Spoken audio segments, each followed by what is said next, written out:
Жалпы салам алейкум. Мынакей мен бүгүн Канат инин үйүнө мейманга келип калдым. Мен өзүм келип, ушу жигиттин үйүнө келип өзүм толкунданып атам да. Себеби эмне була канча деген поезд, канча деген утушка ээ болгон.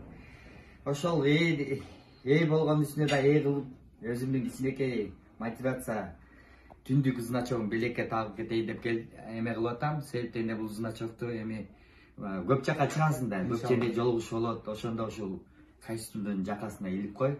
Себеби бул биздин түндүк. Сен үйүң да сонукен мынакей. Мен да сендей болуп ушундай эме кылсам, мен да ушундай жасатам. Иншалла. Анан ушул түндүктү мен сага таап коеюн. Мен сага таап атып өзүмдү мындай толкунан сезим болот. Толкунан сезим болот да. Желектин үстүнө желекти сайып коеюн, э?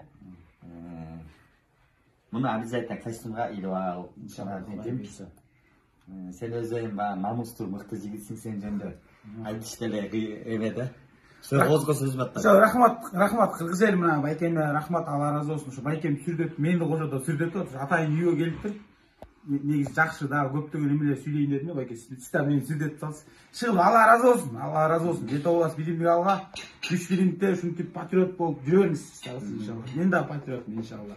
Колдон келген кызматыбызды желейибизди көтөрө бересиз иншалла. Жете боласыз билимди алга. Түндүк бийликте көкөлөсүн.